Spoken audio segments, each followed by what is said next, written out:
परमादरणीय सुंदर साथ जी, हम मजल पर उपस्थित हो चुके हैं। खुलासा ग्रंथ है, प्रकरण 4 समाप्त हुआ, 5 हमने प्रारंभ किया है। चौपाई नंबर 2, 1 और 2 चौपाई के साथ हमने विशेष करके इस प्रकरण में विस्तृत सिफायत का बेवरा है। बेवरा का अर्थ भी खुलासा ही है, व्याख्या ही है। तो विस्तृत मतलब मुक्ति स्थान और सिफायत मतलब सिफारिश किया है।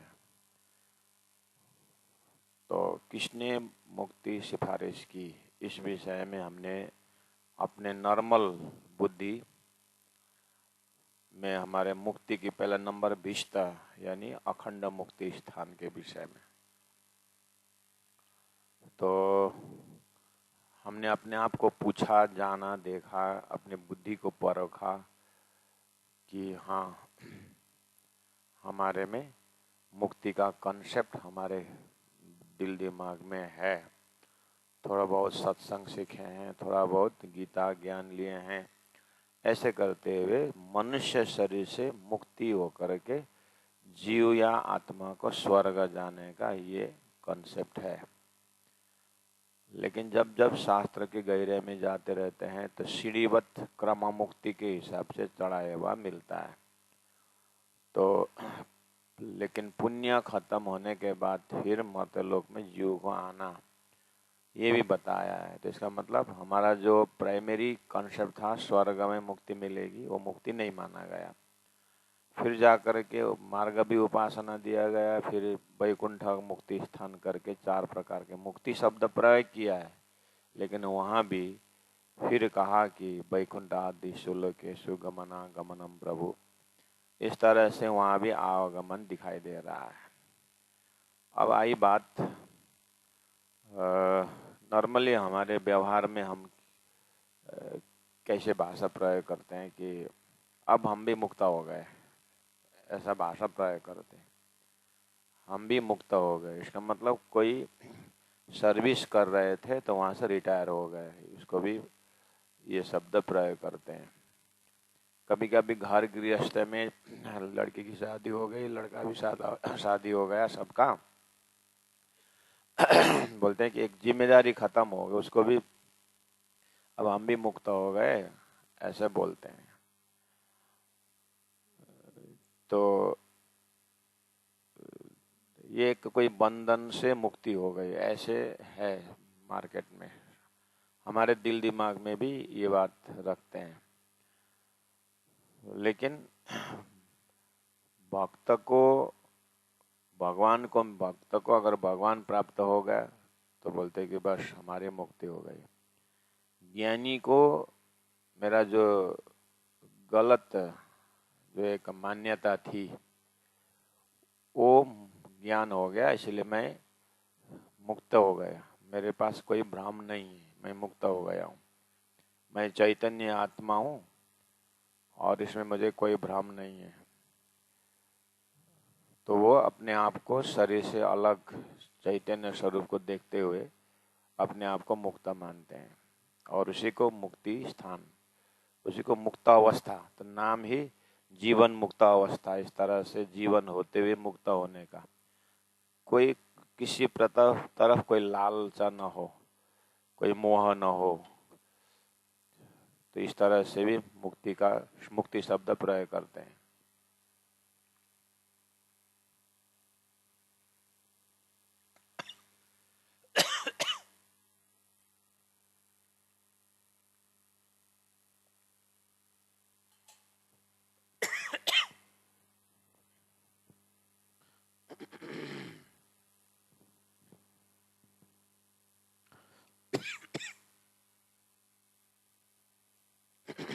तो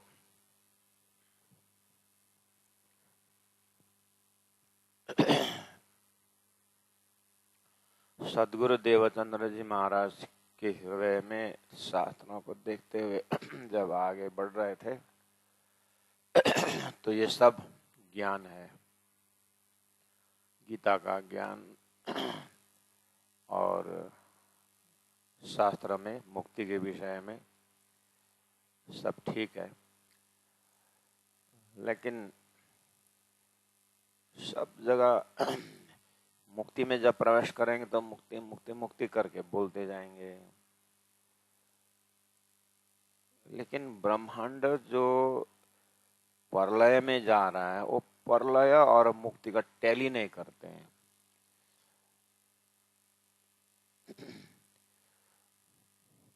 जगह भी ब्रह्मांड से मतलब नाशवंत एरिया से बाहर होना चाहिए। अगर चिंतन आत्मा वहां पहुंची तो आत्मा को अखंड चिंतन मिला तो अखंड होना चाहिए। तब वो अपने अंदर आत्मा मिला करके अब हम मुक्त हो गए बोलते हैं। प्रज्ञा जी बोलते हैं आत्मा को ही मिलना अखंडता थोड़ी है, आत्मा का संबंधी परमात्मा है। आत्मा को तो परमात्मा मिले तो मुक्ता। नदी जो बहती जाते जाते कुआं में कुछ तालाब में इकट्ठा होना नदी का वो मुक्तावस्था नहीं, उसको तो सागर पहुंचना पड़ेगा तभी तो स्वतंत्र हो जाए।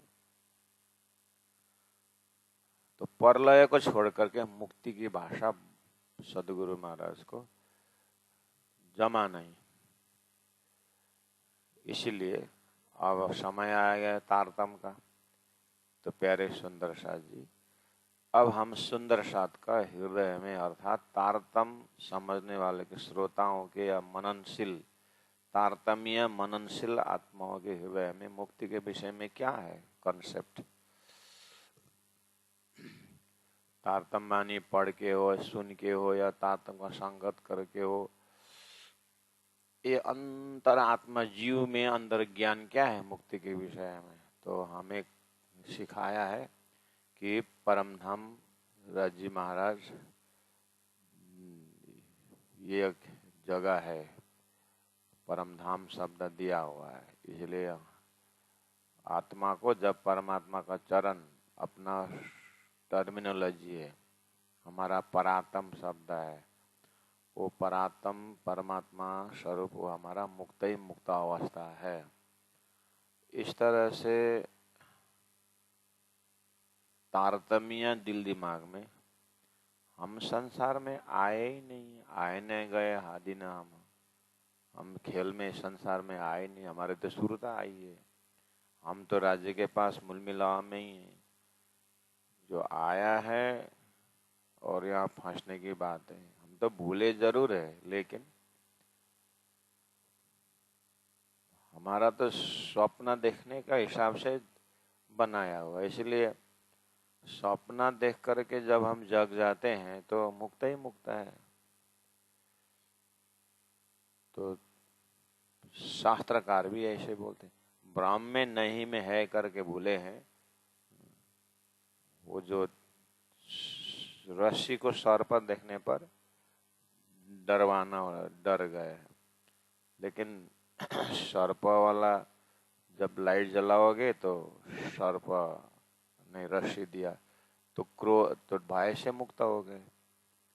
ऐसे ही मैं आत्मा हूँ, वह तो भय मुक्त हो गया, ऐसा मान्यता है। प्राणा जी बोलते हैं ये अज्ञान के ज्ञान तो नहीं है, अज्ञान में ज्ञान भ्रम हुआ इसलिए हम मुक्त हो गए, ऐसा तो नहीं हो रहा है। अज्ञान में ज्ञान कैसे होता है? ऐसे ही आत्मा मिल गया और हम मुक्त हो गए। आत्मा को परमात्मा मिलना चाहिए ना। तो आत्मा तक आया तो ठीक है, लेकिन ज्ञान तो हुआ, लेकिन अज्ञान में ज्ञान हुआ। जैसे मेरे सपना का जीव अपने आप को मैं मुक्त करके वो मान सकता है, लेकिन जब तक मेरा निंद्रा का आवरण खत्म नहीं होगा, जब तक मेरा जागृत का स्वरूप उसको नहीं मिले, तब तक तो वो मुक्त नहीं हुआ ना। खाली मुख से बोलने से थोड़ी नहीं हुआ। इस तरह से धीरे धीरे मुक्ति के विषय में अपना दिल दिमाग थोड़ा खर्च करना पड़ता है। तो कुरान में इसी विषय में मोहम्मद ने मैंने 4 मुक्ति स्थान दे दिया और मेरा अंतिम स्वरूप, आखिरी स्वरूप आता है, हकी स्वरूप, वो 4 विस्ता देगा। मैंने 4 विस्ता तो लोकेशन बता दिया। मेरे कहे प्रमाण चलोगे तो तुमको वो मेरा एक नमाज का 1000 गुना फल देगा ना, उस समय में ये मैंने दिया वो विस्ता का दरवाजा खोल देगा। अभी मैंने बस नाम दिया हूँ। तो ये वाली बात प्राणा जी को कुरान में मिला, तो एक सिफारिश की बात हो गई उसको। और सदगुरु महाराज तो वेद शास्त्र के ज्ञाता हैं। तो जैसे ही उनको राज्य महाराज ने तुम्हारी परात्म स्वरूप ये अक्षरधाम जैसे उच्चारण किए, तो अक्षर ब्रह्मा का धाम, महल, मंदिर और ईश्वरीय आत्माओं की भी बात वहां आई, तो उनको भी दर्शन हो गया। तो बोले अब तुम्हारे वास्ते ये संसार बनाया हो, तो यहाँ जड़ भी है, चेतन भी है, इनको तुम्हें मुक्ति देना है। तो सदगुरु महाराज को परब्रह्म परमात्मा ने यहाँ मुक्ति शब्द उच्चारण किए। शास्त्रों में पहले से ही मुक्ति शब्द है। तो फिर कहा कि उनको मुक्ति देना है, तो वो कहाँ देना है? तो फिर सदगुरु देवचंद्र जी महाराज को आत्मा स्वरूप से दर्शन करवाया। ये है मुक्ति का स्थान करके अक्षर ब्रह्म का अंतस्करण जो है, अव्यक्त ब्रह्म, सबलिक ब्रह्म और केवल ब्रह्म, सत्स्वरूप ब्रह्म, वहां पर मुक्ति स्थान की बात बता दी। तो ये जो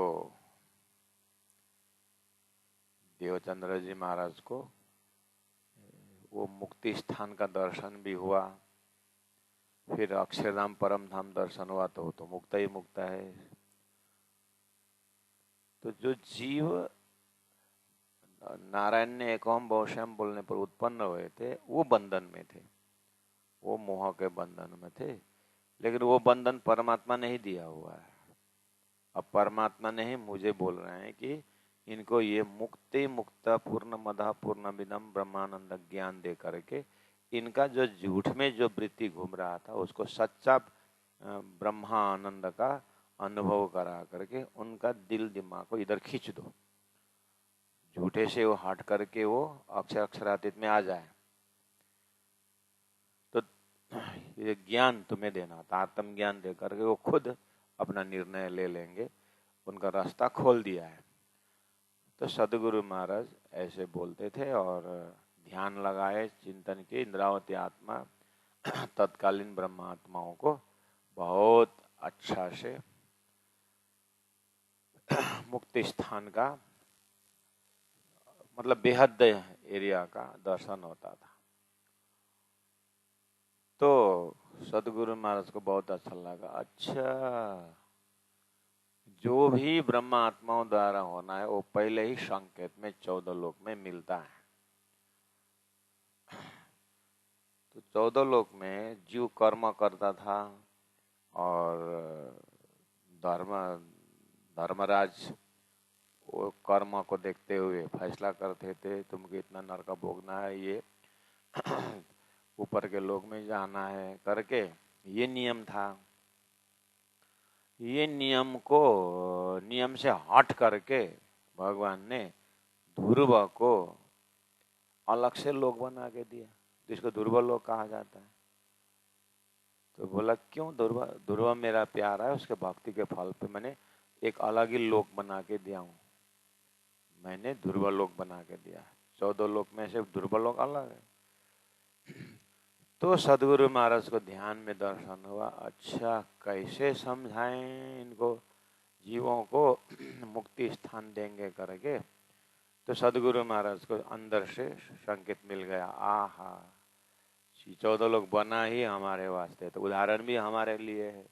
जैसे भगवान ने अपने भक्त ध्रुव को अलग ही ध्रुव लोग बना के दिए, ऐसे परब्रह्म परमात्मा ने जीव आत्मा को ब्रह्मात्मा के लिए उन्होंने सृष्टि संचालन की, यहाँ पर दुख सुख के लीला की जीव ने, तो उसके बाबत उनको बख्शिश स्वरूप में भिष्ट बना के देंगे, अखंड मुक्ति स्थान बना के देंगे। हाँ, ये ठीक एकदम।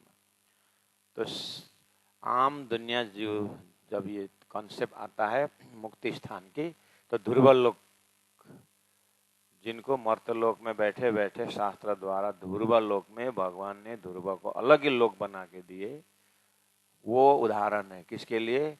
क्योंकि 28वां कलयुग में बुद्ध कल की आएंगे और अखंड अक्षरातीत परब्रह्म परमात्मा आएंगे, तो वो जब जीवों को मुक्ति कांसे की जब बात आती है तो ये काम आ जाएगा करके उदाहरण के लिए पहले ध्रुव का उदाहरण देकर रखे थे। अब समझ में आ गया ना? तो हम अपने हृदय में, मैंने शुरू में बोला था, हम अपने हृदय में ढूंढे मुक्ति के विषय में क्या क्या आइडिया है, तो ध्रुव लोक ये बहुत हमारे दिमाग में होना चाहिए। तो ये सिफारिश उन्होंने ब्रह्म रेगुलर जो धर्मराज का नियम था उससे हट के भगवान चाहे तो कर सकता है, वो उन्होंने अलग ही ध्रुव लोक बना के दिए। हो इसी तरह परब्रह्म चाहे तो अपने ब्रह्म सृष्टियों को जो खेल दिखाना था, वो खेलने वाले जो जीव है, जो जड़ चेतन है, उनको मुक्ति करना है, मुक्ति देना है, प्रसाद देना है, उनको बख्शिश देना है, आशीर्वाद देना है, उनको अखंड करना है।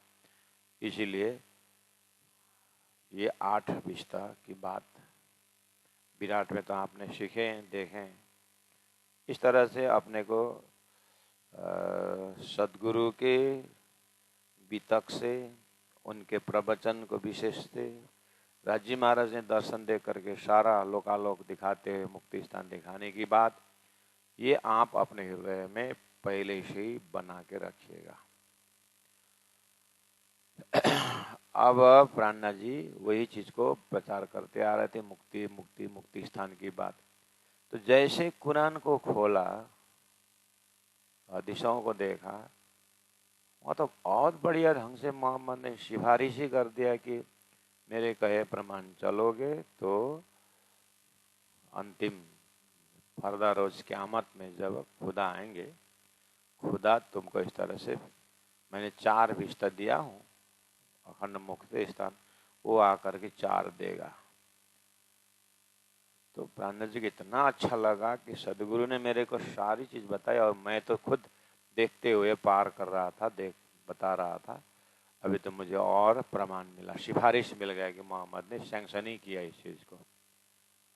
ठीक है सुंदर साहब जी, इतना दिल दिमाग में लेकर के अब चौपाई आगे बढ़ते हैं। जो सदगुरु ने, राज जी ने पहले ही सदगुरु महाराज को बता करके ब्रह्मात्मा जो भी सदगुरु के जमाने में थे उनको पूरा अपने परात्म स्वरूप में मिलावा उठा करके उनके अधिष्ठात्री जीव जो है उस जीव को मुक्ति स्थान दे करके मुक्त दशा को बात करते थे। और ब्रह्मानंद स्वरूप में इतना लीन हो जाते थे आत्माएं कि ऑटोमेटिक जीव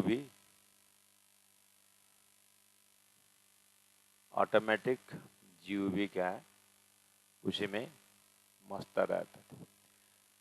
पीछे समय आया, अब कुरान की बात आई, प्राणनाथ जी का समय आ गया, राजी महाराज का एकदम पूर्ण सूर्य, मध्य सूर्य की जैसे ज्ञान आ गया, तो उनको अब सब फैसला करना पड़ा।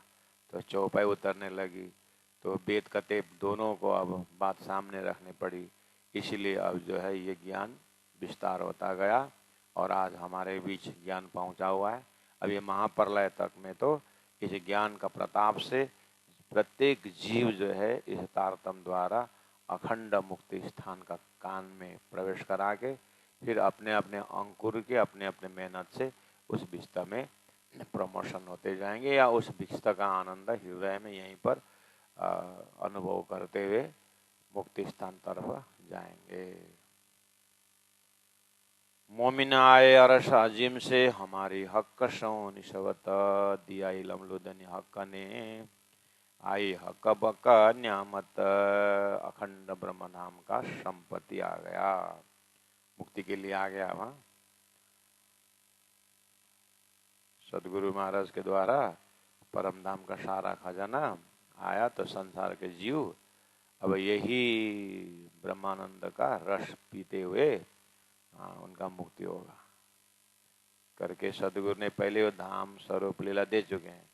मोहम्मद ने जो संकेत बोल करके फिर भविष्य बोले थे, अपराह्न जी ने फिर उनके कुरान के शब्दों को शब्दावली को लेकर के फिर वही सदगुरु ने दिया हुआ ज्ञान को है कुरान में लक्षण में, जैसे सदगुरु ने दिया ज्ञान को वेदों में संकेत है, ऐसे ही सदगुरु ने परम धाम जो जाहिर कर दिया उसका संकेत में कतेब में है करके प्राणनाथ जी कतेब के द्वारा खुलासा कर रहे हैं। हक का इलम यही पहचान कछु छिपा रहे न ताए। ये आखिरी मोहम्मद यानी मोहम्मद साहब ने अपने शब्दों में 10वीं 11वीं 12वीं सदी का जो भविष्य बोले हैं वहां पर कुछ भी छुपा हुआ नहीं होता, वो मार्फत का ज्ञान है। वहाँ ला इलाहा इल्लल्लाह का यथावत रहस्य उस समय में जाहिर होगा। तो इतने ही शब्दों से प्राणनाथ जी ने अरे हक्का इलम तारतम्बानी, तो तारतम्बानी द्वारा यही पहचान कि हद बेहद अक्षर अक्षरातीत अर्थात नासुत मलकुत जबरूत लाहुत हाउत इस विषय में कुछ छिपा न रहता है। तो सही में सदगुरु के ज्ञान द्वारा कुछ छिपा नहीं। और सब बका रोए फिर हंसते। मोहम्मद ने अपने जमाने में वो रूहें आएंगे बोला था, मैं उनके लिए साक्षी लेके आया हूँ बोला था। तो रूहें कब आएंगे? वो मोमिन बोले 1000 साल बाद। तो प्राणनाथ जी ने कहा 1000 साल बाद में और सब बका रूहें अक्षरधाम से फिर हंसते आ गए। तो जैसे जैसे सदगुरु ने तारतम द्वारा हृदय साफ कर दिए थे वो चीज को कुरान में पहले से भविष्यवाणी देखा। तो प्राणनाथ जी बोलते हैं तो वर्तमान में बोलते हैं। सब हद्दा देवे बताए वो एक एक सीमाएं जीव का लक्ष्य कहाँ से कहाँ तक कुन्न हो जा कहने पर इनकी उत्पत्ति कहाँ कैसे और उसके बाद उस पार का बेहद्दा का एरिया कितना और अक्षर अक्षरातीत में क्या संबंध है, ये सारी बातें हद है यानी उसको हद्दा कर देंगे, सारा फैसला कर देंगे बोला था। सही में वेदों ने बुद्ध अवतार आएगा और बुद्ध अवतार ही बता सकता है कि सृष्टि का गांठ क्या है। तो प्राणनाथ जी ने सदगुरु का ज्ञान को लेकर के यही है बुद्ध अवतार, गांठ बता दिया ना करके वो भेद खोल दिया, हद्दा दिया बताया, सबका सीमाएं बता दिया। तो 24 नंबर 3 में जाते हैं सुंदर साथ जी। कहूँ ने का दुनी का बेभरा जो हक के दही पहचान। आइए इस तरह से ओहो प्राणनाथ जी महाप्रभु के हृदय में क्लियर पिक्चर हुआ कि सपना की सृष्टि सपना के जीव कहाँ से कहाँ तक किसे कहते हैं और जागृत का जो ब्रह्मधाम है वो कहाँ कैसा है क्लियर हुआ। तो कहूँ ने का थोड़ा सा दुनी का बेबरा, मैं जो सृष्टि के अंदर कहाँ सृष्टि हुई कैसे हुई इस विषय में मैं थोड़ा बेवरा वर्णन करता हूँ। जो हक दही पहचान, मुझे भी ये सब ख्याल नहीं था, लेकिन राज जी ने ही मेरे अंदर सदगुरु के माध्यम से बैठ करके जो मुझे दुनिया दिखाई दी। दुनिया बोलते हैं समय जड़ चेतन का, जड़ का ही दुनिया नहीं है, चेतन की भी है, जो स्वप्निक चेतन वो भी दुनिया के अंदर आता है। और मुझे रुअल्ला सदगुरु देवचंद्र जी महाराज और मोहम्मद कुरान देने वाले मोहम्मद का 3 स्वरूप है, उसमें से कुरान देने वाला जो प्रशंसित आत्मा उनका कुरान और सदगुरु देवचंद जी महाराज का शास्त्र, इन दोनों के मेर थे, उनके कृपा से कहूँ ले मायने फुरमान। उन दोनों के कृपा, एक का साक्षी, एक का तारतम्य ज्ञान, ये मेयर से कहूँ ले मायने फुरमान। परमात्मा ने फुरमाया हुआ ग्रंथ, चाहे कतेब हो चाहे वेद हो, उसका सार मैं अर्थ करता हूँ। कहूँ ले मायने फुरमान। मैं शास्त्रों से हट करके या कुरान को छोड़ करके मैं नहीं बोलता, मैं शास्त्र में कहे प्रमाण ही बोलता हूँ, कुरान में कहे प्रमाण ही बोल रहा हूँ। मैं अपने हिसाब से नहीं बोल रहा हूँ। और ये भी एक शास्त्रों में ये भी एक बुद्ध अवतार आएगा तो वो शास्त्रों से ही बोलेगा। शास्त्र ले चले सदगुरु सोई, वो शास्त्र से हट के नहीं जाएगा। ये भी उनका लक्षण है, इसलिए बोल रहे हैं मैं जो चीज वहाँ है ना उसी को मैं मिला करके बता रहा हूँ। तो गांठी खोल रहा हूँ, चीज वहीं पर है लेकिन खुला नहीं, वो खुल करके जीव को भजन भक्ति करने में लक्ष्यवान सरलतम मार्ग मुस्तकिम राह बता दूंगा। अब शुरू करते हैं। दुनिया कहाँ से शुरू होती है? जैसे हम बीतक में सतयुग के बीजभूत इन विचार है विस्तार करके सदगुरु का परिचय आता है।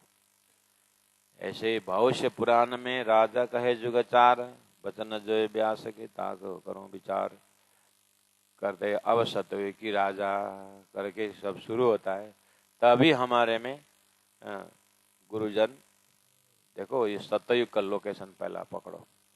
सतयुग कहाँ से शुरू हो जाता है करके अक्षरातीत का बात शुरू हो जाती है।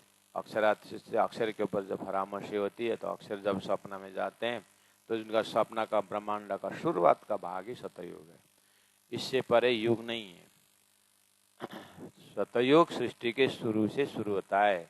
उसके बाद 4 युग में 4 विष्णु के अवतार, 24 अवतार का रिपीटेशन, अब सारे सृष्टि की बात शुरू हो गई। इसको बोलते हैं सृष्टि सनातन।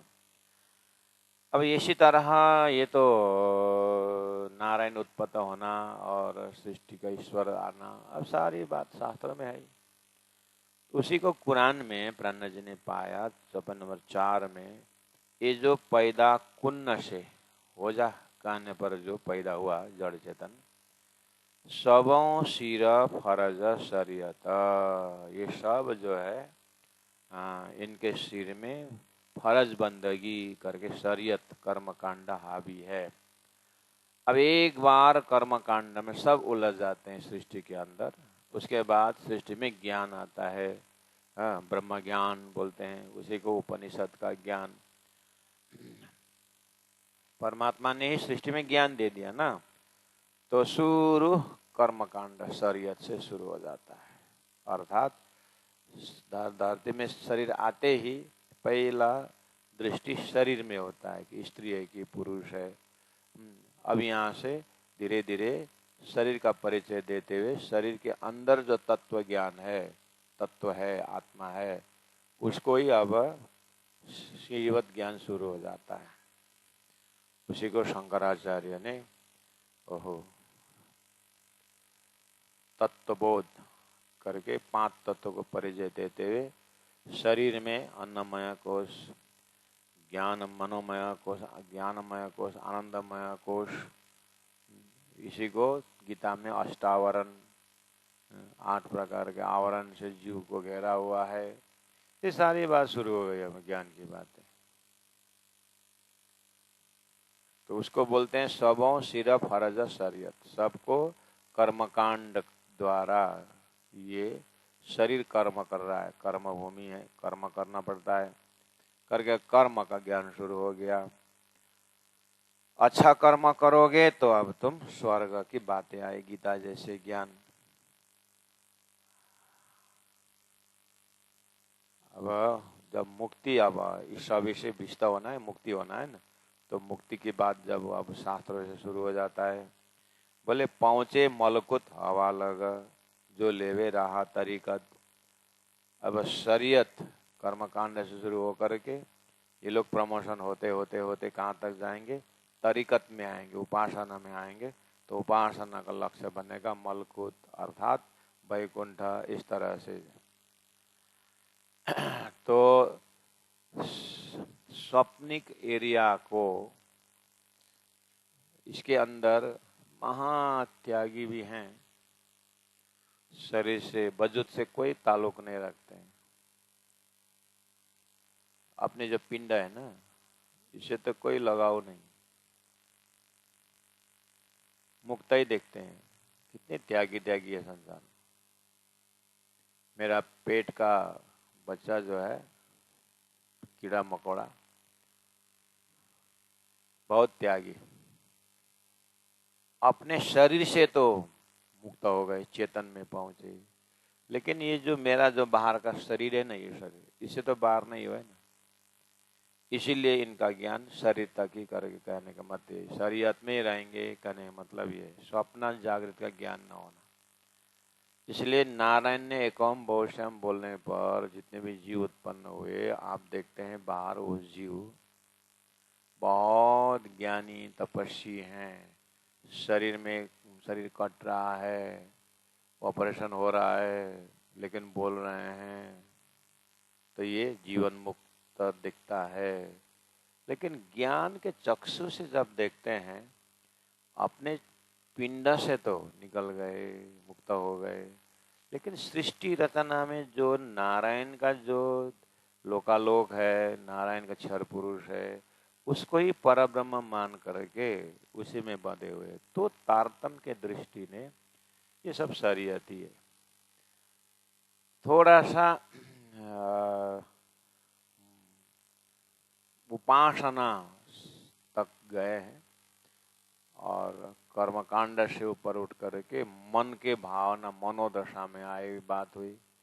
वहां से मनोदशा से आत्मा का अनुभूति भी की, और आत्मा अनुभूति करके बात हो गई आत्मा तक, आत्मज्ञान करके, जैसे तत्वबोध आत्माबोध करके आत्मा का गुण के ऊपर, जैसे शंकराचार्य जी जैसे आत्मा सच्चिदानंद है करके उन्होंने, ऐसा लगता कि सुनते सुनते ये शरीर से हम बाहर निकल गए, हम आत्मा तत्व में पहुंच गए, जमीन से 3 फुट ऊपर हम बैठे हुए हैं और अब कोई टच नहीं, हम मुक्त हो गए। ऐसा अवस्था होता है जरूर। वो चीज हमको भी हुआ है।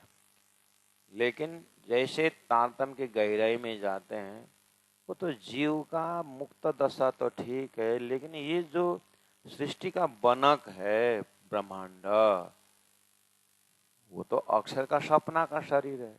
तो सपना का शरीर तो पार ही नहीं हुआ है। तो छोटा रूप में ये पिंड रूपी शरीर से तो ऊपर उठा, लेकिन जो महाकारण जो शरीर है उसे तो पार हुए नहीं, इसलिए शरीयत में रह गए। इसलिए शरीयत और तरीकत ये दोनों क्षर ब्रह्मांड सपना के स्वरूप को अंदर का ज्ञान और कर्म और ज्ञान इतने में ही है। कर्म और उपासना के उसमें। इसलिए प्राणनाथ जी ने कहा ठीक है, इस शरीर में होते समय मुक्त है, लेकिन ब्रह्मांड से मुक्त नहीं हो पाए। इसलिए जीव शुद्ध जीव होगा, पवित्र जीव होगा, ठीक है, ये यही पवित्र होकर के घूमते रहेंगे, मुक्ति दशा नहीं।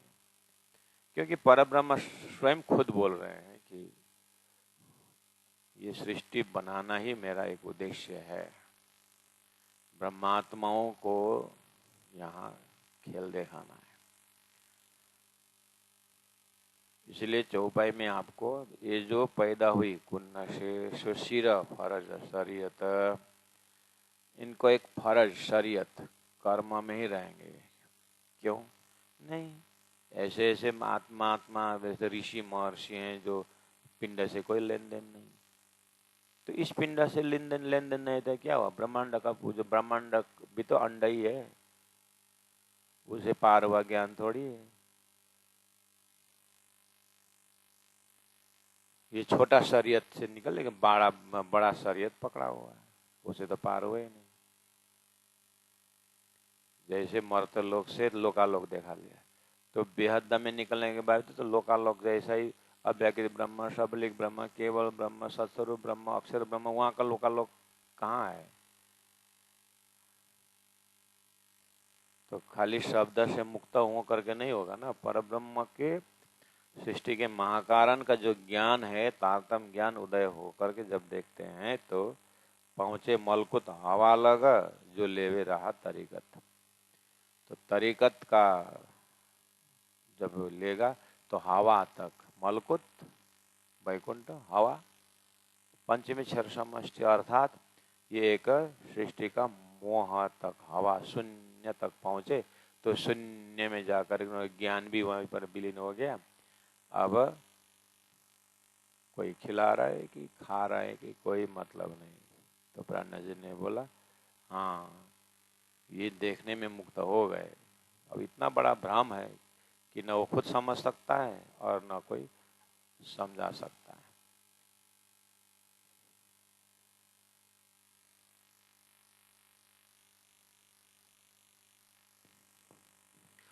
इसलिए जीव को भी घराना पकड़ना पड़ेगा। जो लगा बजुत को ताए छूटे न जिमी नाशुत, पुलसरात को छोड़ के क्यों पहुंचे मलकुत। एक ये जो शरीर के मोह ममता में लगा हुआ है, जो लगा बजुत को ताए छूटे न जिमी नाशुत, ये मर्त लोग से ऊपर उठ ही नहीं सकता है वो। यहाँ मरेगा वहां जन्मेगा, ये एक जीव, अज्ञानी जीव का तो चक्कर है ही।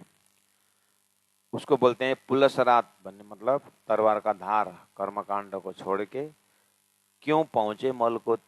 ये मलकुत वैकुंठ धाम पहुंचेंगे नहीं, वो तो भक्ति का है, उसके लिए कितने तैयारी चाहिए जीव को, वहां पहुंचेगा ही नहीं।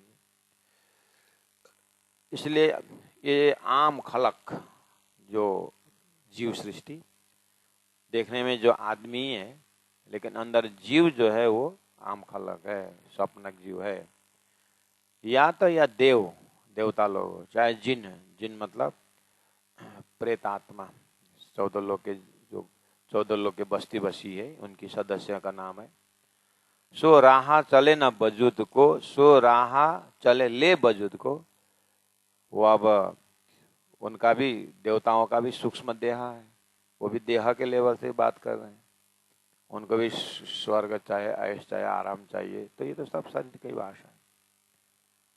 और दुनिया जो है वो तो मर्त लोग में तो है ही, पैसा कमाओ, धन कमाओ, उनका सारा खर्चा जो है अपने जीवन में, चिंतन का खर्चा शरीर के ही आसपास है।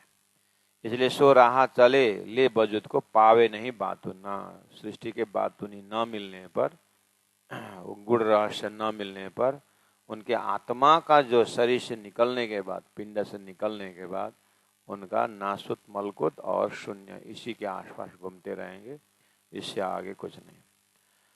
इसलिए जीव का तो हो गया। चौपाई नंबर 4 में, जो कोई पैदा कुन्न से, 4 नंबर चौपाई से आपको 6 नंबर चौपाई में तक में, 4, 5, 6, 3 नंबर 3 चौपाई में आपको जो सदगुरु महाराज ने एक ओम बहुश्याम करके जो जीव सृष्टि उत्पन्न हुए थे, उसके बाद कर्म उपासना ज्ञान विज्ञान का ज्ञान था। उसमें कर्म के अंदर कर्म उपासना ज्ञान विज्ञान करके स्वर्ग, उपासना के अंदर कर्म उपासना ज्ञान विज्ञान करके वैकुंठ, और ज्ञान के अंदर कर्म उपासना ज्ञान करके शून्य, निराकार। निराकार में परमात्मा है, और जब चाहे वो साकार रूप धारण करता है करके कर्म उपासना ज्ञान तो लिया, लेकिन जमीन जो है वो नारायण का स्वप्न का शरीर पार नहीं किया। तो जो शरीर में रहता है वो शरीयती कर्मकांड ही रहता है। तो शरीर के, अपने शरीर के अंदर से तो बाहर निकल करके ज्ञान का ही दर्जा ले लिया, लेकिन ब्रह्मांड जो है वो अक्षर ब्रह्मा का शरीर ही है, स्वप्न का, वो तो पार नहीं किया। इसीलिए इनका जो दौड़ जो है शरीयती मलकुती, इससे बाहर नहीं है करके तारतम के नजरा से देखा। उसी को सदगुरु महाराज के लिए हम अर्जी करते हैं, पिंड ब्रह्मांड दोनों को देखे, क्षीर नीरा को निर्णय किए। क्षीर सारा, नीर सारा सृष्टि रचना, क्षीर, क्षीर क्या है? अक्षर ब्रह्म। उनका सपना नीर। सदगुरु ने निर्णय की करके हम सदगुरु को याद करते हैं। तो सदगुरु महाराज ने जैसे तारतम अवतरण हुआ, तारतम के नजर से देखे तो अक्षर का सपना का ब्रह्मांड नारायण, तो क्या हुआ? ये तो वजूद में ही है। अब वजूद के अंदर वो आत्मा तत्व होने के कारण पिंड का वजूद तो पार किए, लेकिन ब्रह्मांड का वजूद पार नहीं किए, सपना के एरिया पार नहीं किए। और सपना को उत्पन्न करने के लिए ज्ञान चाहिए, निंद्रा चाहिए, और निंद्रा को भी आकार नहीं होता है, तो उनको तो ब्रह्म ही निराकार हो गया।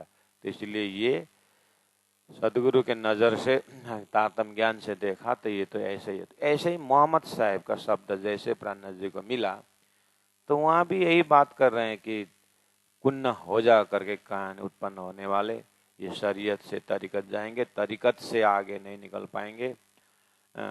ये एक सृष्टि हो गई। और दूसरी है, एक सदगुरु महाराज ने बताया था, अक्षरधाम से आए ब्रह्म आत्माएं हैं, अक्षरधाम से आए ईश्वरीय आत्माएं हैं। इनको जो है ये भी शरीयत तरीका कर्मोपासना ज्ञान विज्ञान की भाषा बोलेंगे, लेकिन ये जो है इनको शरीयत तरीकत से कर्म उपासना ऊपर उठ करके ज्ञान के भाषा में आएंगे। तो ज्ञान के अंदर कर्म उपासना ज्ञान विज्ञान है। इनको अगर तारतम ज्ञान मिल करके जब ये शब्द परिवर्तन करेंगे तो इनके अंदर अक्षर ब्रह्मा का अंकुर होने से ये जल्दी से क्षर ब्रह्मांड को नाश करके ऊपर उठ करके अक्षर के बेहद एरिया जो है अव्याकृत सबल केवल सत्स्वरूप और अक्षरधाम, ये इनको फटाक से याद होगा। ये है वास्तव में हकीकत, शरीयत तरीकत से जा करके हकीकत का वास्तविक मार्गी ये ईश्वरी सृष्टि है। तो सदगुरु महाराज ने इस तरह से बताए थे।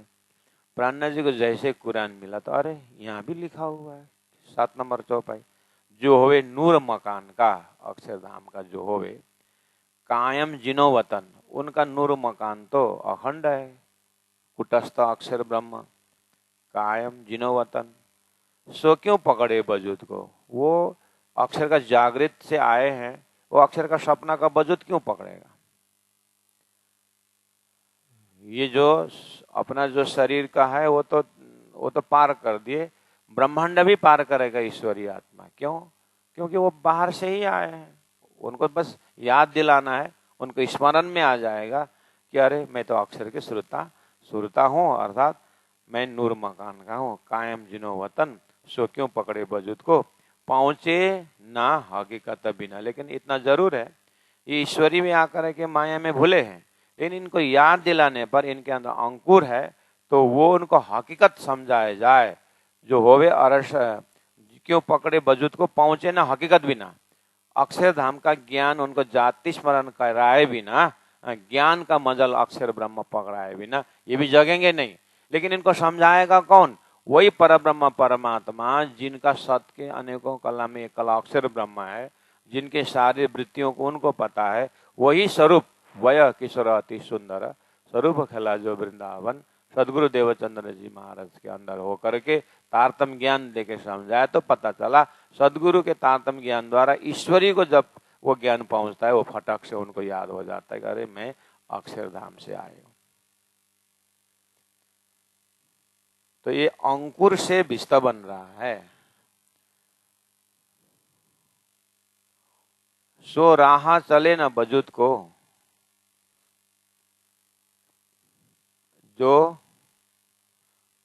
होवे नूर मकान का कायम जिनो वतन, सो क्यों पकड़े वजूद को, पहुंचे न हकीकत बिना।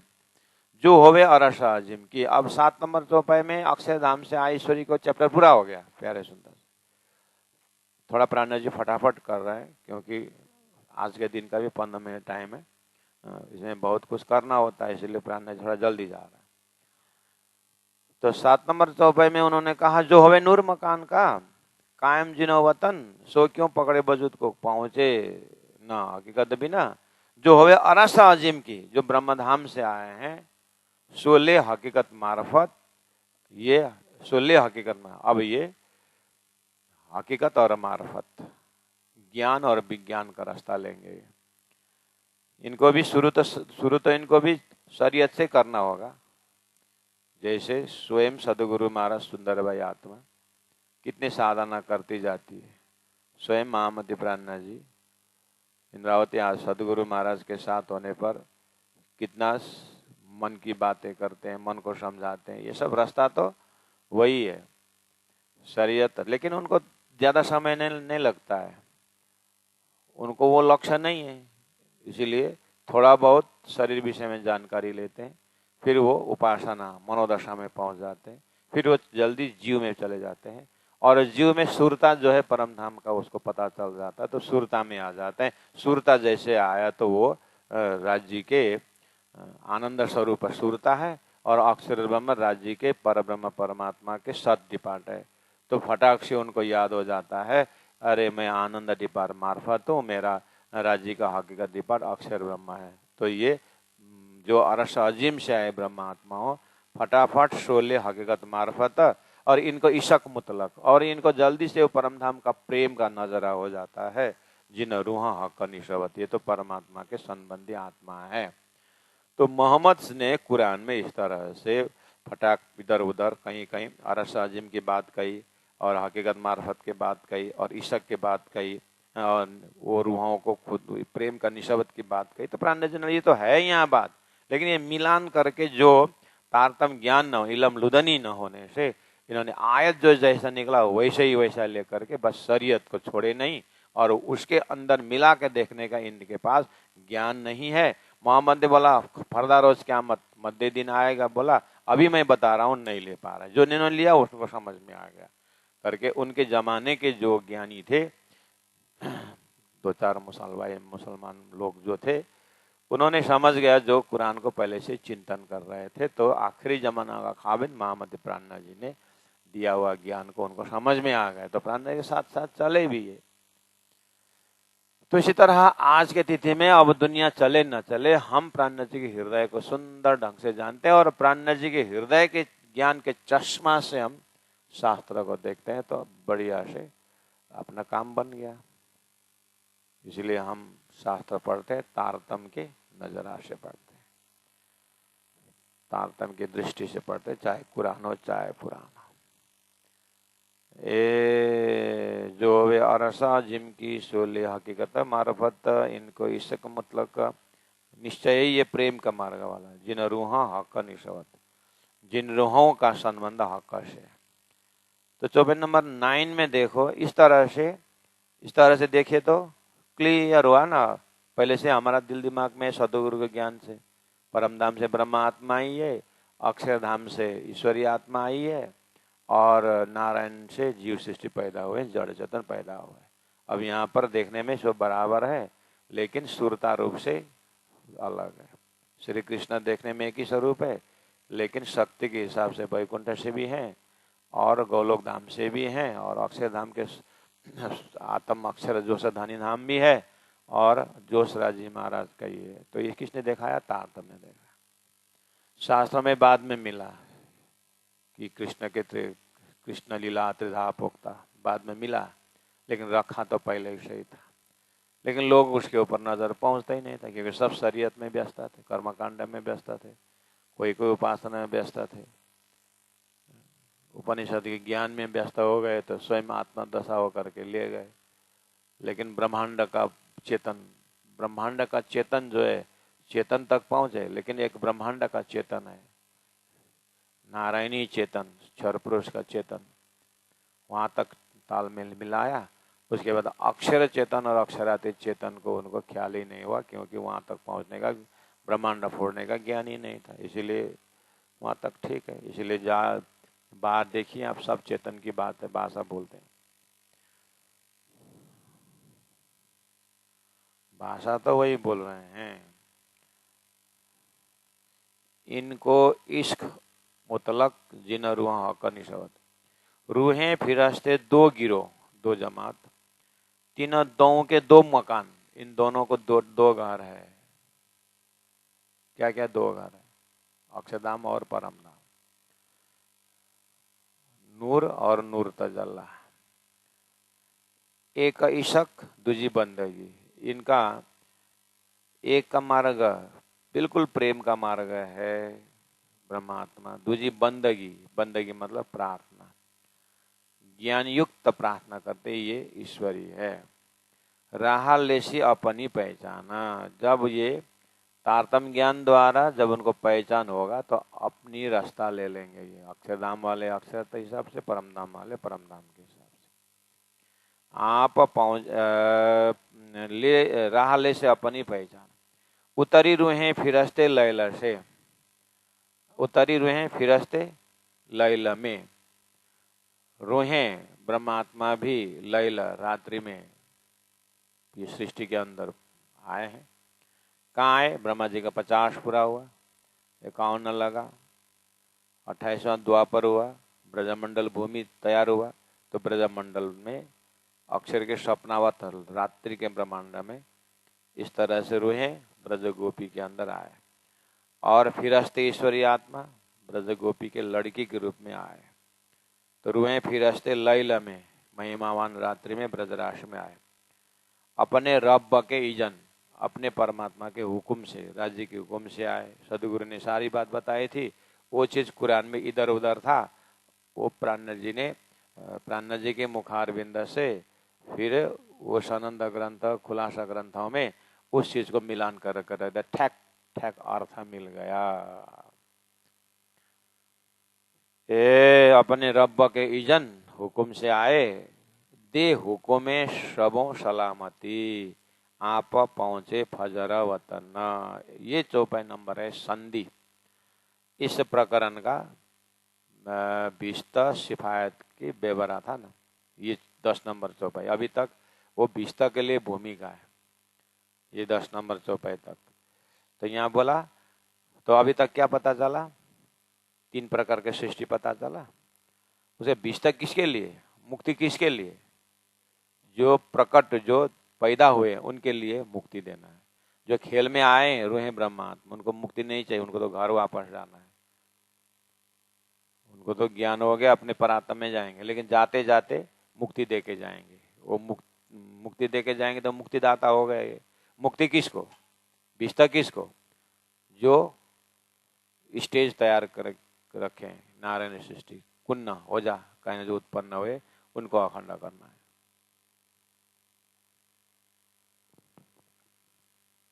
तो इसी जगह हम उदाहरण देते हैं, क्या?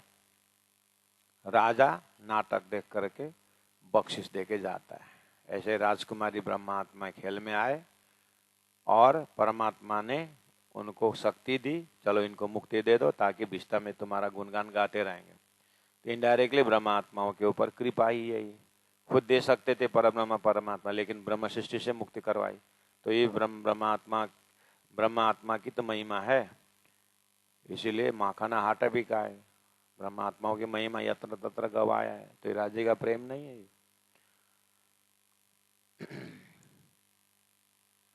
तो 10 नंबर चौपाई में, उतरी रूहें फिरस्ते लैला में, अपने रब के इजन, हाँ ब्रजराश में आए। अभी लैला जागनी का जो ये महिमान हुआ था, 3 खंड है, 3 तकरार है, तो ब्रजराश 2 टूक है और ये तीसरा है।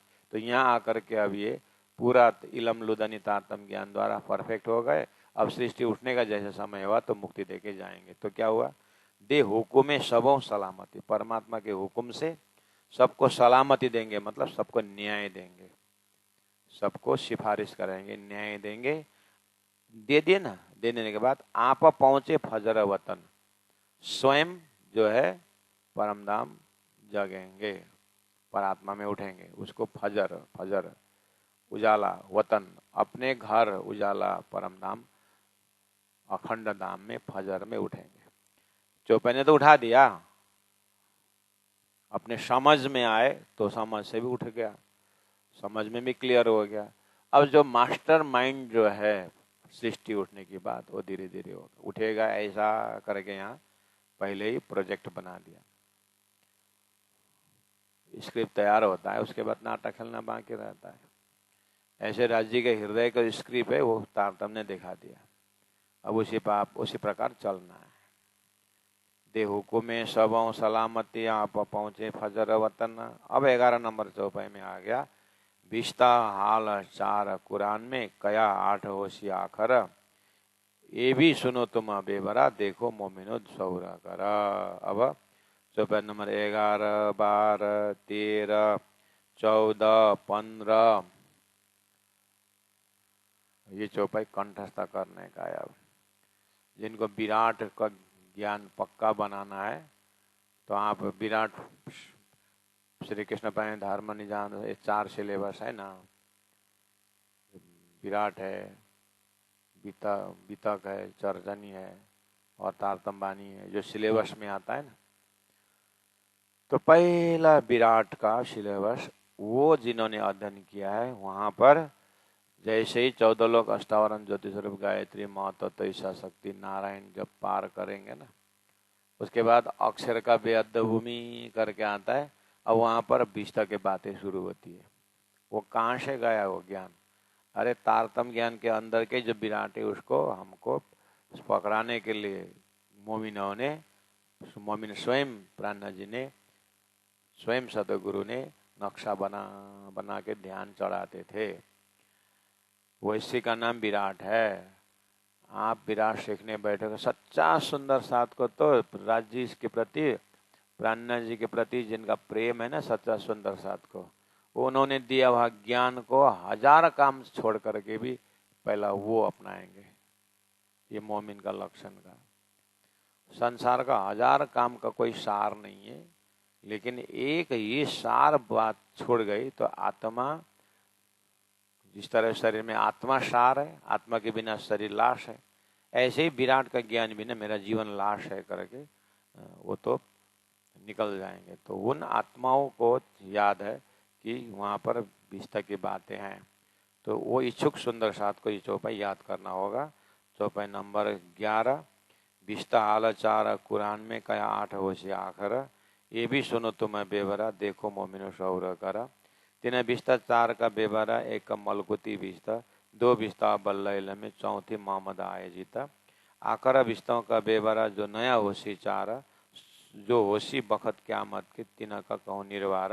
विष्टा अब्बल रूहों आकर्ष, ये जो होशी विष्टा नहीं, विष्टा होशी दूजी फिरस्ता जो करी जबरोत से कही। पैगंबरी विष्टा तीसरी जिनो दिए हक का पैगाम, 4थी विष्टा जो होशी पावे खलक जो आम। तो कितना हुआ? 11, 12, 13, 14, 15 ये 5 चौपाई कल कंठस्थ करके आना।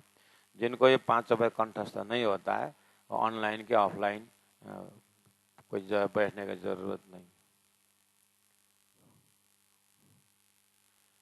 5 चौपाई कंठस्थ किए बिना कोई बैठने का ही नहीं है। तो फिर ऑनलाइन को कैसे पूछेंगे? मैं थोड़ी ना पूछूंगा, राजी पूछेंगे, अपने आप बता देंगे कि ये तो फिट नहीं है करके बोल देंगे। तो आलसी है तो दुनिया भर का 50 नाम साथी को जानता है, इतना 5 चौपाई का शब्द नहीं जानता है करके राजी डांटेंगे, फटकारेंगे। इसलिए अभी से कमर कस के कंठस्थ करना शुरू करिए। मैं चौपाई 10 नंबर चौपाई दोहराता हूँ। बोलो श्री प्राणनाथ प्यारे की जय। उतरी रूहें फिरस्ते लैला में, अपनी रब के ईजाना, दे हुक्मे सबों सलामती, आप पहुँचे फजर वतन, आप पहुँचे फजर वतन। बोलो श्री प्राणनाथ प्यारे की जय, सदगुरु महाराज की जय।